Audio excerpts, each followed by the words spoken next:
Hi guys, my name is Akia. I just wanted to share my IVF story. I know some of you guys have already seen my IVF stories, and I didn't go into full details how I became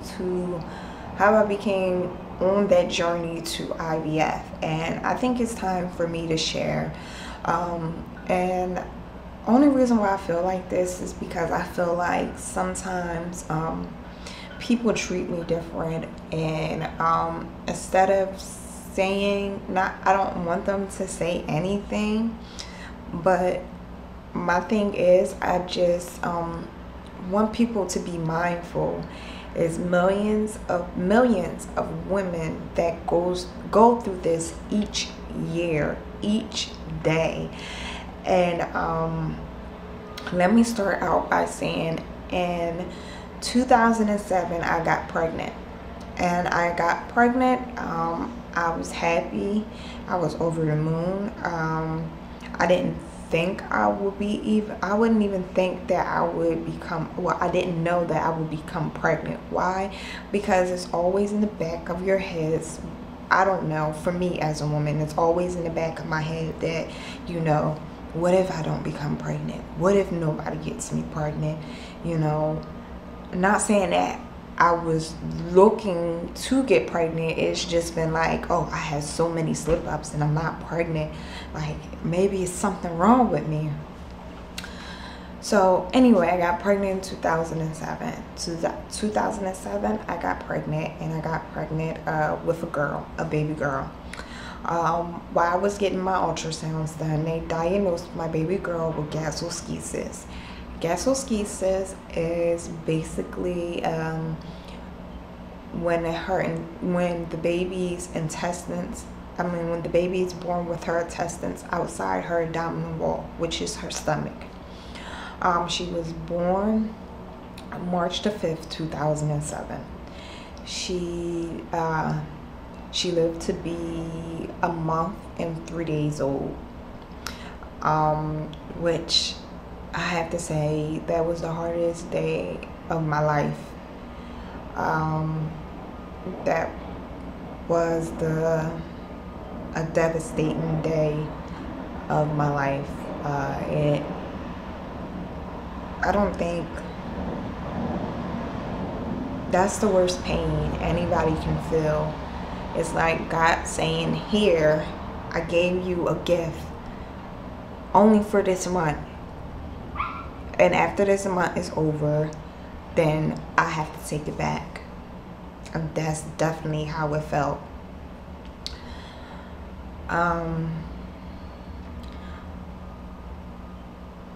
If you guys want to know about the whole procedure with gastroschisis, I will link how to spell it at the bottom right here in the corner, or up here at the top, so you can look at the procedure and the way it's done. I tried to film myself talking about the procedure and everything else, but I didn't realize that no matter how much you tuck it away, but trying to open up to other people that don't know about your situation and try to put it on camera and film it. I done started this camera over about 3 or 4 times, and when I try to explain the procedure, I always get stuck. So like I said, I will definitely link the whole procedure down at the bottom in the description box, and I will put it right here on the side to to let you know, or show you how to spell it. So a few years later, which was 2 years later, we had we got pregnant. My husband and I got pregnant, took a pregnancy test. I didn't know that that it was an ectopic pregnancy. So we took the pregnancy test. We got a positive. We were more than ecstatic. We were happy. It was like maybe, like, thank God, we're close.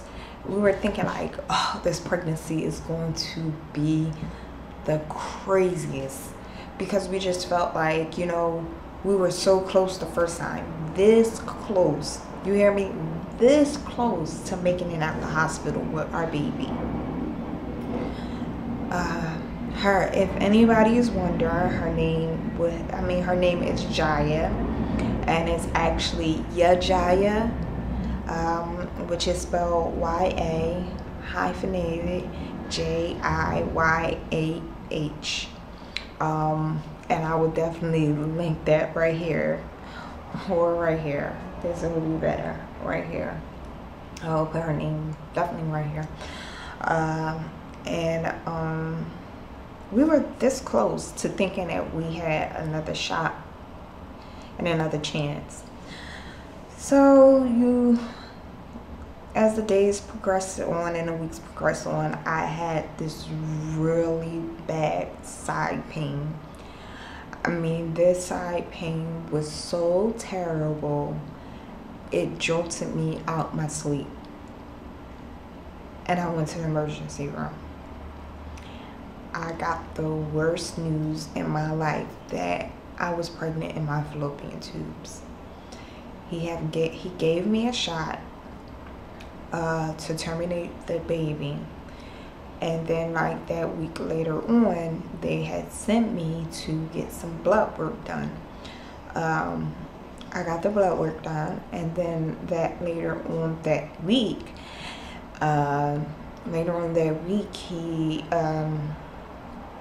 they called and they said, you need to come to the emergency immediately. And I dropped whatever I was doing, and I went to the emergency room. I called my husband on the phone, and I was like, I have to go to the emergency room immediately, because they said the baby is still alive. Yes, alive. So we get there. They had me, strip off my clothes and stuff like that. We went for an ultrasound to see what was what. And you know how they basically check for the baby heartbeat, and what the baby's doing and how it's growing. When I tell you, my baby had a full heartbeat when it was in my fallopian tubes. I say a full heartbeat. It was hanging on for dear life. Knowing that my baby had a full heartbeat and they had to cut it out of me made me feel this small. This small. It crushed my husband to hear that.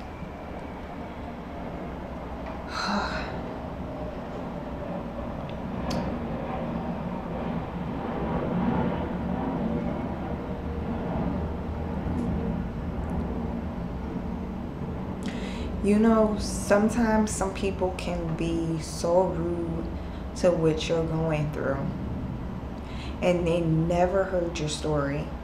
They just assume, oh, you're stressed out. Oh, take your time. Oh, you're thinking about it too much. And this is something the Black community says all the time. We don't have that problem. Everybody is not the same. If there were millions of people that could not have a baby, will be popping kids out, popping them out. You hear me?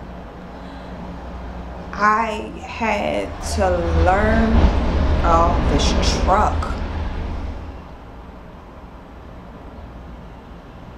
Really though? You didn't know it was a stop sign on the corner? Really? But back to my story. Like,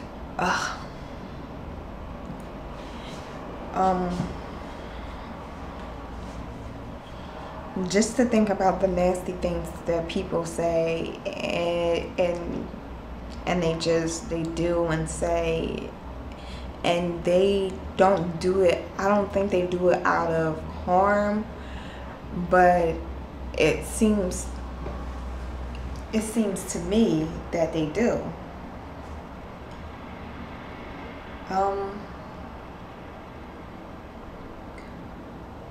I'm sorry, just give me a minute. I wasn't like, I felt like, you know, the people that were having a baby and doing all these terrible things to them, they don't deserve a baby. Why should you have a kid? All the millions of people out here suffering from, you know, can't have a child, you know, can't produce a quality egg, can't hold a child, but yet you have a child. I had to grow up to understand that it's not my choice to choose which woman has a child and which woman doesn't. That's God's choice. I don't have that choice. You know, even though it may seem unfair, but it's not my choice. Yes, it may be sad. Yes, I may be mad, but it's not my choice. It's not. I just have to give it to him, even though some days I really don't. I really don't. Well, let me stop sidetracking and just get back to the story. So they I went to the emergency room. Basically, I heard the heartbeat. An hour later, I went for surgery. They could not save my fallopian tube. So after I came out of surgery, while I was laying in the bed, the doctor came in, and she was a she. And she told me, well, she was a female. She told me that, you know, she was trying to get down to my other fallopian tube. And she said that she couldn't get down it with the camera to see if everything was okay. That left me a little fucked up. All the way fucked up. Started to cry. I never told my husband, and this is going to be out for the public to see. I never told him. I just cried. That was the moment I took to myself and I cried. All alone in the hospital room. I cried. And he called my phone about 2 or 3 times. But before I picked up that phone, I got myself together. I put on a smile on my face because I just knew. I don't know if I was digging deep down inside because my mind was broken and my heart was shattered, but it was something inside that said, you know, you're gonna be okay. Even though I didn't believe it and I was telling myself that, it really hurted. But I kept pushing. So a couple years later, like in 2008. No, 2009, because 2008 I had that type of pregnancy. In 2009, we decided, I told him that, you know, maybe we should look into IVF. Me and him did not know what IVF was. We didn't. And I'm going to say that I'm from the hood. You usually don't hear about nobody going around talking about IVF. Because everybody in the hood is getting pregnant and laying on their back just as easily. So I told him that I think that we should go get IVF, me and him we both didn't know what it was. So we went in there with open minds.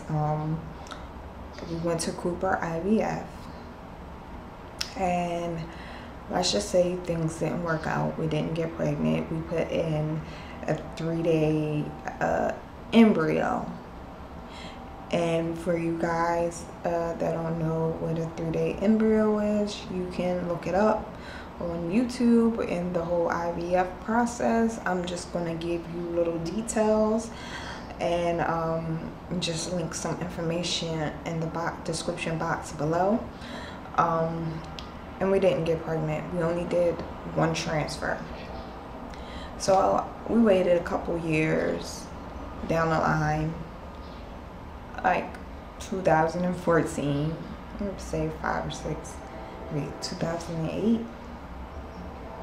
9, 10, 11, 12, 13, 14, yeah, six years down the line. And we were, I'm sorry guys, you're gonna hear the train in the background, got trucks driving through. It's just a busy little town. And by the way, I'm from New Jersey. I'm 5 minutes away from Philadelphia.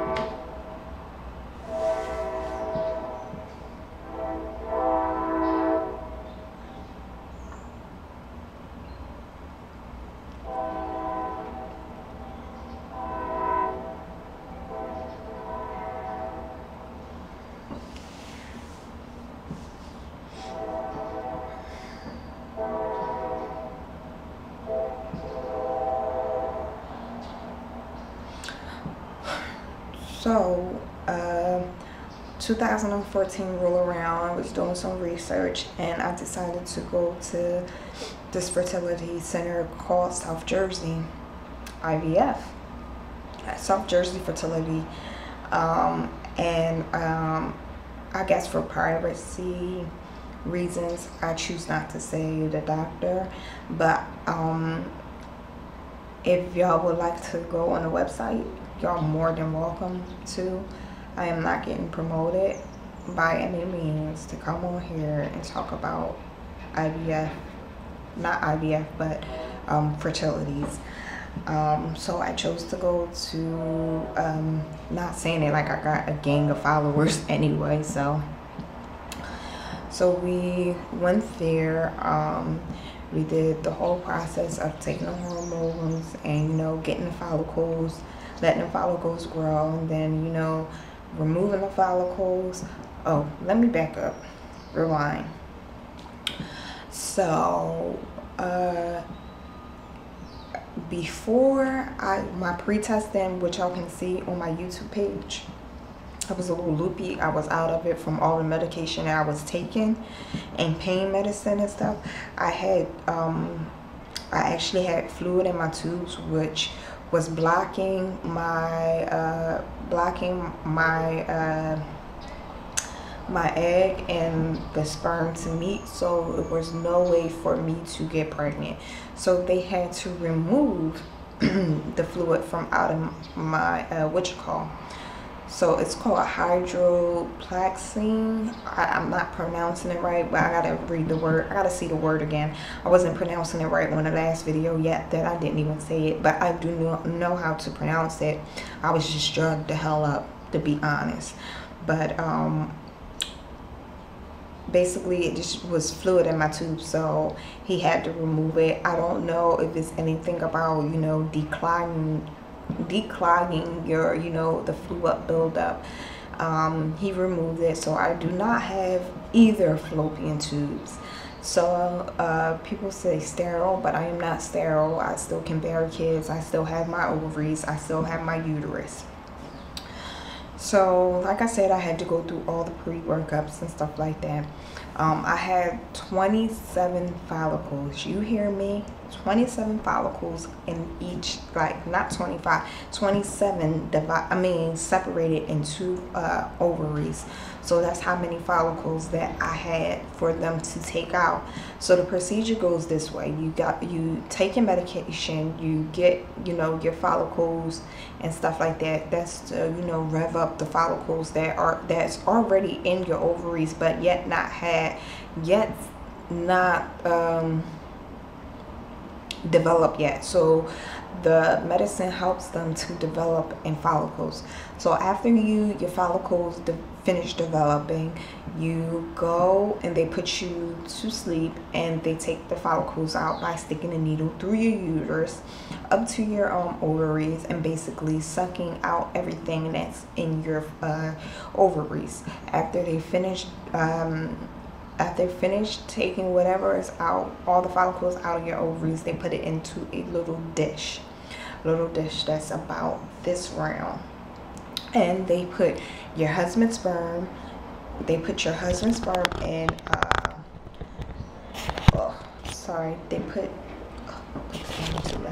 They put your husband's sperm in one and put yours in the other. So then they have the little tray where they combine them. So your husband's sperms basically, you know, do their business. I had 16 embryos, and the way some of the fertility centers graded, they graded A, B, B, A, or A, B, you know, they graded that way. I had some good follicles or whatnot, so we went on to transfer the follicles. I got pregnant. We only did one follicle. I got pregnant. They did the second pregnancy test, because they do 3 pregnancy tests out the whole process to make sure your numbers are elevating. So they got so they did three pregnancy tests. The first one I passed, the second one I passed, then the third one my numbers started to drop. Then we waited a month, and then we did another cycle. So they put 2 back this time. We did 2, so we did 2 embryos they put back. We got pregnant. The numbers were good. My numbers this time for the first pregnancy test was like 50, and then the second pregnancy test, I don't know, because I didn't ask. Long if I was still pregnant, I really didn't care about the numbers, because I knew I would freak myself out about it. And when I say Google could be your worst enemy, it can be your worst enemy, the damnest enemy that you ever meet. So I actually, to get y'all up to speed, I actually went to the doctors about last month, and my doctor's appointment is coming up with the 5th, because I did all this blood work to see why I am having pregnancy loss. So they're treating me for pregnancy loss now, and I just want to take y'all on my journey, my everyday life. Not just IVF, just random topics, how I'm feeling this day, maybe a makeup video or 2, who knows. I just want to share my life with you, because I feel as though, you know, I'm on this side of the camera and somebody's watching on the other side of the computer screen or your phones or whatnot, and maybe we're going through the same thing. Maybe, you know, maybe I'm making your day brighter, or, you know, making you feel like you're not in this alone, because sometimes I watch YouTube videos, whether it be makeup, IVF, you know, funny videos, history, I mean anything. Like, I just feel like sometimes it just take me from what I'm thinking about, my issues, and seeing what other people go through. You know, I just want to talk and be open as much as I can. And like I said, they're treating me for pregnancy loss right now, and he actually said something about maybe putting me on blood thinners, because maybe my issue is I tend to clots. So I don't know, and that's, you know, that's basically my story for right now. And I just want to share, and I just want to be transparent with everyone. And you know, it's just so much to learn about each other, and, you know, share. I think it's the best way to get to know people, and just to share your story and stuff like that. I'm just, you know, sometimes I feel like I should be more open, more transparent. And, you know, that's all I got for you guys today. So with that being said, love,